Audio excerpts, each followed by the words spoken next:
Shalom, shalom et bonjour. Je suis contente d'être avec vous encore cette fois-ci. Mon nom est Jackie Fearman. Je suis avec les ministères Ariel Canada et je vous présente la série Dans le petit prophète, qui n'est pas si petit que ça, Zacharie. Et puis, c'est une série que je fais depuis plusieurs semaines et ce que je vous transmets, ce sont uniquement les enseignements du docteur Arnold Fruchtenbaum, qui est le fondateur des ministères Ariel, ou cette fois-ci, c'est 100% les enseignements de M. Jacques-Isaac Gabizon, qui est le directeur d'Ariel Canada. Je vous invite d'ouvrir vos Bibles à Zacharie 10. On va passer tout notre temps dans Zacharie 10 avec une vue vers la prochaine fois, qui va être Zacharie 11. Dans la section pour aujourd'hui, on regarde le vrai berger, parce qu'en 11, ça va être les faux bergers. Euh, mais il ne faut pas perdre de vue la présence du vrai Messie, évidemment. Donc, en Zacharie 10, verset 4, on voit le Messie avec deux nouveaux noms. Il parle de la tribu de Juda. Quand j'étais petite, j'ai appris à la synagogue que le Messie viendrait de la tribu de Juda, de la maison de David, c'est clair. Donc, 10.4 dit, de lui est la pierre angulaire, de lui le clou. Donc, deux nouveaux noms. Clou, des fois, est traduit pieux de la tente, donc c'est beaucoup plus de syllabes, je vais dire clou. De lui, l'arc de guerre. De lui sortent tous les dominateurs, et peut-être vous avez le mot chef, je vais l'expliquer plus tard, ensemble. Donc, le berger en chef, le pierre angulaire, la pierre angulaire, c'est le mot pina en hébreu. Et bon, vous savez, la pierre angulaire, on le voit des fois ici au Québec. Quand on commence à construire une bâtisse, il y a une date dessus, une année. J'en ai vu en Europe quand j'étais là euh, l'automne dernier. Donc, c'est la première pierre qui est mise pour une structure et les autres pierres sont posées par après en référence à cette pierre angulaire. Et les anciens rabbins savaient que la pierre angulaire était le Messie. C'est celui d'ailleurs qui est entré à Jérusalem au premier siècle pour accomplir la prophétie de Zacharie 9.9. Euh, dans le Targum, qui est la traduction araméenne, c'est comme une autre Bible. On peut avoir français, anglais, araméenne. Euh, Ils n'avaient pas de problème à relier la pierre angulaire avec le roi qui entre à Jérusalem en Zacharie 9.9. Regardez la traduction. C'est d'eux que sera le roi, la pierre angulaire. Euh, et c'est car le roi d'Israël sera le même qu'en 9.9 de Juda et régnera. Donc, c'est la même personne. Le même mot, Pina, on le voit dans le psaume 118, verset 22, celui qui est rejeté, quand ça dit la pierre que ceux qui bâtissaient avaient rejetée est devenue quoi? La tête de l'angle ou la pierre angulaire. On le voit aussi en Ésaïe 28, verset 16. C'est pourquoi ainsi dit le Seigneur l'Éternel, voici, je pose comme fondement en Sion une pierre éprouvée, une précieuse pierre de coin, encore là c'est le mot pina, un sûr fondement. Celui qui se fie à elle ne se hâtera pas. Donc, c'est la pierre de coin qui est rejetée et affligée. Dis-moi, si on enlève la pierre angulaire d'une bâtisse, qu'est-ce qui va arriver à la bâtisse? Ça va s'effondrer, n'est-ce pas? Regardons maintenant l'autre nom qui est donné au vrai berger. Il est le clou. Un mot dans l'hébreu, yated, et la première fois qu'on l'utilise, donc la première mention est en Exode 27, c'est le clou qui attachait, qui était mis dans la terre pour attacher le tabernacle, où on voit le Messie dans chaque pièce de fourniture, dans chaque coin, c'est partout. Ici aussi, les anciens rabbins n'avaient aucun problème à dire que cette pierre angulaire ou le pierre de coin ou le clou était loin. Ce mot, si on lit dans le Targum, c'est d'eux que sera le roi, la pierre angulaire, et c'est d'eux qui sera loin, le Messie. Donc, pierre angulaire et loin, c'est la même chose. Et en référence à ce passage en Zacharie, ça nous réfère dans le fond à une autre prophétie, en Ésaïe, qui parle de la clé de David, parce que le Seigneur a parlé du Messie là aussi, en Ésaïe 22, verset 22 et le verset 23.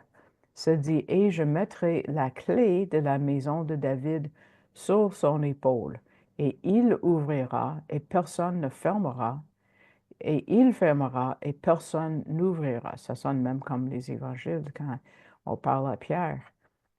Et je le fixerai comme un clou. Donc le clou est la même chose, le fixerai comme un clou dans un lieu sûr, et il sera en trône de gloire pour la maison de son Père. Donc ça, c'est le verset 23 d'Ésaïe 22. Donc c'est la certitude que le Messie viendra de David, c'est comme un clou. Personne ne peut changer ce fait-là. Euh, il n'y a pas de difficulté à avoir celui qui a la clé de David euh, dans le livre de l'Apocalypse, où le clou est la clé de David. Donc, tout est relié. Regardons l'Apocalypse 3, verset 7. Et à l'ange de l'assemblée qui était à Philadelphie, écrit, voici ce que dit le Saint, le véritable, celui qui a la clé de David, c'est le mot pour clou, celui qui ouvre et nul ne fermera. Vous voyez, c'est une citation d'Ésaïe, presque au moins de l'idée, qui ferme et nul n'ouvrira. Donc, c'est les mêmes mots qu'en Ésaïe 22. Donc, la pierre angulaire, le clou, les deux donnent une idée de stabilité, la stabilité que nous avons dans le Messie. Ici, il est notre Messie, notre Sauveur. Donc, vient d'ajouter deux nouveaux noms à la liste des noms qu'on voit en Zacharie. Donc, juste pour être sûr qu'on n'a pas oublié les autres noms, on va reviser un peu. Donc, le premier nom qu'on voit en Zacharie, c'est l'ange de l'Éternel. Ensuite, on voit le serviteur, la branche, la pierre, la montagne. On va les garder un peu. Au début du livre, et je vais lire les autres aussi. Oui, c'est vrai, je devrais tout lire pour ceux qui sont au téléphone. La pierre, donc l'ange de l'Éternel, le serviteur, la branche, la pierre, la montagne, le grand prêtre, l'affligé, le roi, la vie, la pierre angulaire, pas juste la pierre, et le clou. Wow. Donc, l'ange de l'Éternel, on l'a vu au début du livre, et l'ange ne va pas dire un ange comme n'importe quel ange, c'est quelqu'un qui est envoyé, parce que ici, l'ange de l'Éternel est adoré, donc on sait qu'il est Dieu. Il est le serviteur au chapitre 3 parce qu'il est venu pour servir. Quand j'ai parlé du branche ou il y avait un autre mot, c'est le mot tsemach, qui veut dire une petite pousse, parce qu'il est venu et personne ne l'a reconnu. Aussi pour la pierre qui est mentionnée après, le mot ébène, c'est la petite pierre qu'on voit en Daniel. Une petite pierre qui est petite, mais qui détruit tout le statut qui représente les puissances mondiales. Et c'est cette petite pierre qui devient la montagne, qui est un autre nom. Le cinquième nom, à Zacharie, qu'est-ce qui vient de la montagne? C'est les quatre chariots qui viennent maîtriser le mal. Le sixième nom, c'est grand prêtre, parce que Jésus est au ciel maintenant. Il agit comme notre grand prêtre. Il nous défend contre les ruses du malin. Le septième et huitième nom sont l'affligé qui est assis sur un âne et aussi qui est roi. Et, euh, et donc, la personne qui a ce roi a le salut. Le neuvième nom, c'est la vie, parce qu'il tient Israël ensemble et, euh, et aussi la vie de chaque croyant, car il est quoi? La pierre angulaire et le clou. Dixième et onzième nom. Je pense qu'on n'a pas terminé à trouver tous les noms, mais je ne me rappelle pas. Ça va être une surprise. Il y a une expression dans le Talmud, c'est-à-dire les commentaires des rabbins qui disent heureux l'homme qui a une cheville à laquelle s'accrocher. On peut dire heureux celui qui trouve le vrai Messie, n'est-ce pas? Vous voyez à quel point il est omniprésent dans les Écritures hébraïques. n'est-ce pas? La section qu'on avance maintenant, là, c'est compliqué, je vous le dis. Donc, prenez des notes, peut-être ça va vous aider plus tard à déchiffrer ou peut-être vous allez écouter plus d'une fois. C'est vraiment un peu dur à saisir, mais c'est très touchant et c'est très excitant. Parce qu'ici, on a le Messie, le vrai berger, qui est dévalué, trahi et affligé. Ça, c'est surtout dans le chapitre 11, mais c'est celui, le vrai berger, qui supporte toute la persécution, tous les insultes, avec une chose en tête, pour encourager et donner de la force à ceux qui sont affligés ou appauvris, ceux qui sont identifiés dans le texte comme ceux qui connaissaient la parole de Dieu. Ça, c'est le verset 11. Il les a en tête. Ceux qui sont affligés, ce sont les croyants qui l'ont vu et ont reçu Jésus comme leur Dieu. Parce ils ont reconnu celui dont les Écritures parlent et le Messie est venu pour eux. Et c'est pour eux que ce texte a été écrit. De l'autre côté, on a des faux bergers qui sont contre loin de Dieu. Et quand on lit cette section, et on va le terminer pas juste la partie 2, mais aussi dans 2 semaines, euh, ça peut avoir l'air, tu sais, sans problème. Mais quand on arrive à la fin, il y a des questions, des problèmes qui sont soulevés. Donc, euh, mais ça prouve, M. Gabizon dit, la richesse et comment cette pièce artistique est divinement inspirée. Donc, par exemple, on a vu que la pierre angulaire vient de Judas et le clou. Mais juste après, dans le même verset, on voit que de Judas, il va avoir l'arc de guerre et un dominateur. Comment on peut utiliser ces mots pour décrire le Messie? Parce que c'est tellement difficile à décrire ou à interpréter, il y a des commentateurs qui l'oublient, qui passent par-dessus tout simplement, surtout quand on parle de domination ou dominateur. Rappelez-vous qu'au début de leur retour de Babylone, Dieu a encouragé les gens d'Israël à reconstruire le temple. On a vu comment il va fournir pour ceux qui font ce travail à travers l'olivier qui donne beaucoup d'huile euh, et qui verse ça sur les ouvriers et comment le Saint-Esprit est avec eux. Mais ici, on voit une prophétie de la destruction du temple qu'ils sont en train de construire. Wow, quelle ironie! Peut-être que certains de la prêtrise ont compris cette prophétie et c'est pour ça qu'ils ont tué Zacharie. Euh, et les, euh, le leadership religieux vont être tenus responsables de cet acte quand ils vont faire la même chose au Messie. C'est compliqué. Il y a un rabbin préféré de M. Gabizon, Abarbanel, qui n'était pas croyant, mais qui était un rabbin médiéval qui était connu pour sa connaissance et amour pour la langue hébraïque. Et a dit que ce texte est très difficile à interpréter parce qu'il y a des idées problématiques. Mais aujourd'hui, nous avons quoi? Nous avons le Nouveau Testament, nous avons les évangiles qui contiennent beaucoup d'indices.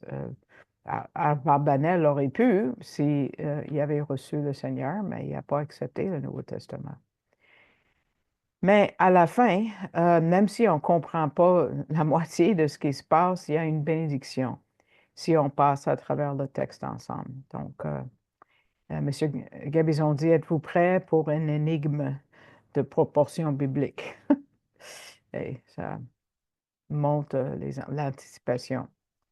Commençons avec le verset qu'on a gardé au début de la leçon, Zacharie 10:4, qui décrit la place et la position exaltée du Messie parce qu'on le nomme pierre angulaire.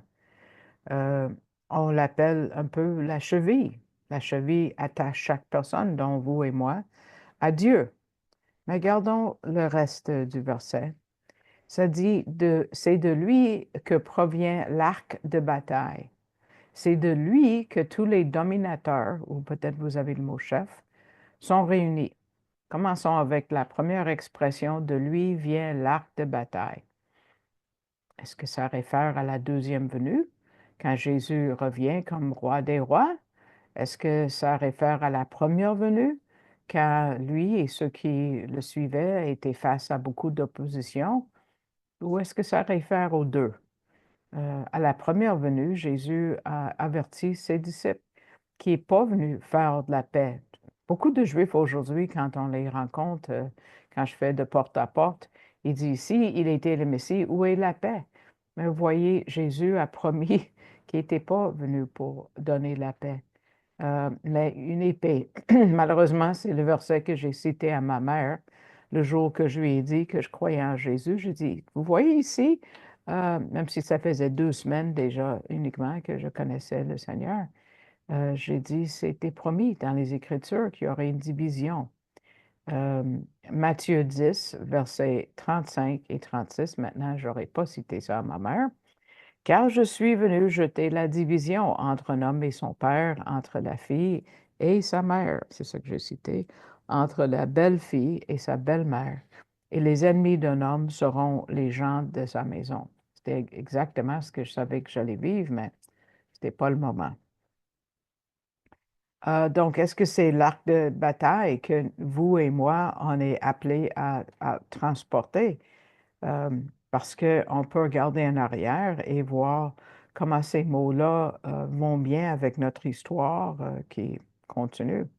Mais regardons maintenant la deuxième partie du verset qui est encore plus difficile à comprendre. C'est de lui que tous les dominateurs sont réunis. Dominateur ou chef. Le mot est noges en hébreu. Et d'habitude, quand on traduit ce mot en français, on voit oppresseur ou maître de tâches, comme ceux en Égypte qui ont euh, persécuté les Juifs, ou comme un Samuel, quand on parlait des hommes d'Israël qui étaient pressés par les Philistins. Donc, regardons ce sens premier de dominateur, c'est le mot dans la Darby d'ailleurs. Mais c'est tellement dur à comprendre que c'est pour ça qu'il y a des gens qui sautent carrément cette partie du verset. De lui vient le dominateur. Ils disent, OK, on aime la pierre angulaire, on aime le clou, l'arc de guerre, OK, mais ce dernier, non, non, on ne l'aime pas. Mais ce qui est spécial, c'est que le mot nogues, le mot pour dominateur ou chef, peut-être vous l'avez, c'est le même mot que nous avons en Ésaïe 53, verset 7, que je vais lire pour vous, parce que ça dit qu'il a été opprimé et affligé, l'idée d'être dominé. Donc, ces deux mots sont utilisés par Zacharie pour décrire le Messie. Le mot affligé, on a déjà vu en Zacharie 9.9, et humble. Donc, c'est comme le départ du grand rejet qu'on va voir, surtout en regardant les faux bergers au chapitre 11, une autre fois. Mais M. Cabezon dit, puisqu'on lit la Bible et on voit la grâce qui abonde et surabonde chaque fois qu'on voit le péché, tout de suite, après avoir parlé de ceux qui vont opprimer, on a des beaux mots, des belles paroles de confort et d'assurance avant l'histoire du grand reniement commence. Un récit d'amour abondant. Ça commence au verset 5 et ça n'arrête pas avant la fin la fin du chapitre, donc ça va loin. Donc, on va juste lire ces versets-là. Mais M. Gabizon dit, c'est pour nous rassurer que toute l'humiliation, toute la persécution, c'est juste pour un court moment. Et on a besoin de lire ces mots parce que le chapitre qui suit, chapitre 11, brise le cœur pour ceux qui connaissent et qui aiment le Messie. Monsieur Gabizon dit, c'est un passage qu'il faut lire soi-même. Donc, je vous invite de le relire après l'étude parce qu'il n'est pas sûr qu'on peut enseigner bien à travers. J'ai hâte de voir commentaire du Dr. Fruchtenbaum quand ça va sortir sur les petits prophètes dans un an ou deux. Mais il dit, on a besoin de ressentir la puissance qui est derrière. Il dit, en tant qu'enseignant, je peux vous parler du contenu, mais uniquement l'esprit peut vous faire sentir la profondeur de ces paroles. Donc, il dit, je vous invite de prendre ce trésor et de méditer là-dessus. Donc, il y a beaucoup de mots. Les verbes sont au temps futur. Plus tard, il va dire, on doit entitrer la section je ferai.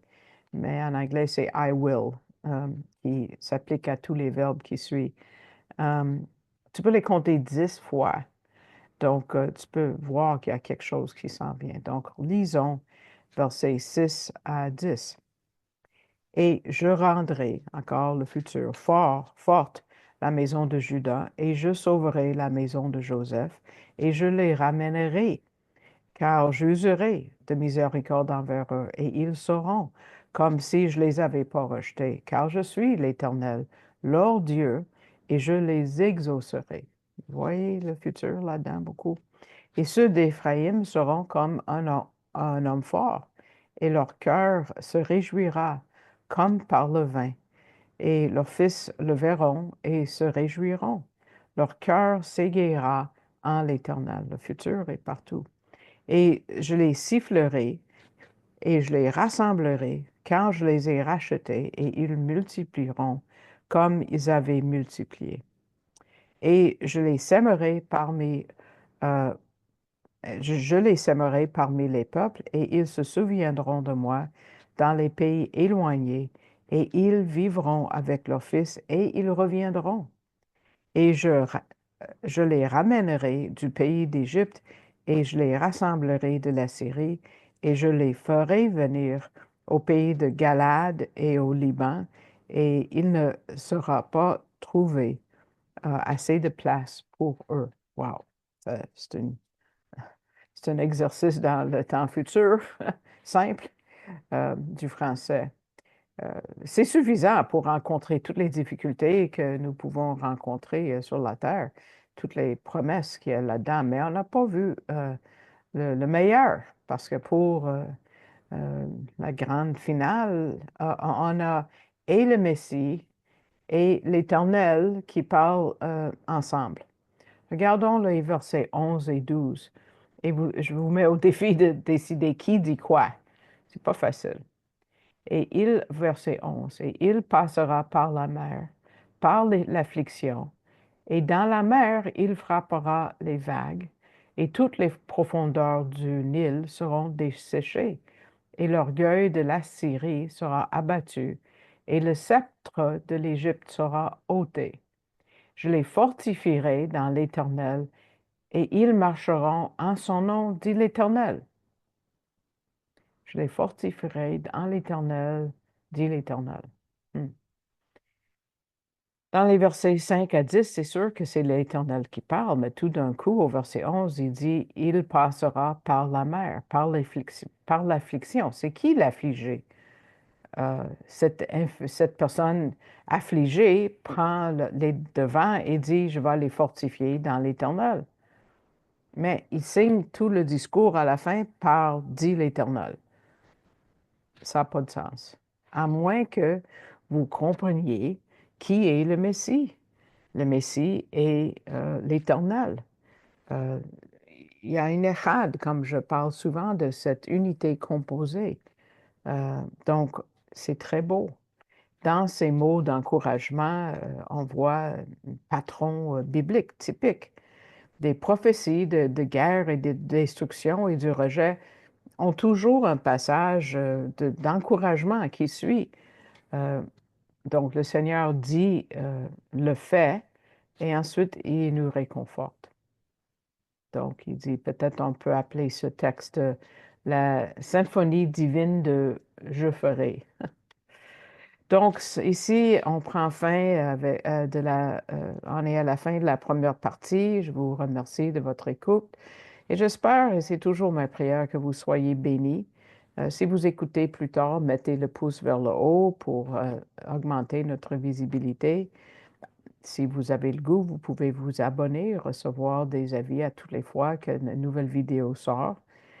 Priez pour le ministère. Je vais prendre euh, des vols bientôt pour assez loin, donc j'ai besoin de prières pour le ministère qui continue. Et je remercie tous et chacun qui envoie du soutien financier, soit par un don unique, soit à l'anonymat ou avec votre nom après, ou ceux qui donnent régulièrement aussi, c'est super important parce que je reçois pas d'autres revenus. C'est tout ce que j'ai, même si je suis employé du ministère Ariel Canada, je ne reçois pas d'argent d'eux. C'est juste vous qui me soutenez ou les églises comme la vôtre. Donc, si vous avez à cœur d'envoyer un don financier, vous pouvez le faire en allant sur l'Internet, dans votre moteur de recherche préféré, tapez Ariel Canada, comme vous voyez là, .ca, et ça va vous amener une page, présentement c'est en anglais, mais vous voyez le mot support en haut à droite. Vous cliquez dessus, ça vous amène à une autre page. Vous cliquez sur Français en haut et vous voyez Ministère Ariel Canada. Vous remarquerez que le numéro 1, ça dit Général. Et si vous ne tirez pas ça vers le bas, vous n'allez pas voir mon nom. Mais si vous tirez le menu vers le bas, vous allez voir mon nom. Et là, vous laissez ça, si c'est ce que vous avez à cœur, et vous continuez avec le don, avec la barre oblique rouge. Donc, sur ce, je vous souhaite au revoir et à la prochaine. Et shalom, shalom.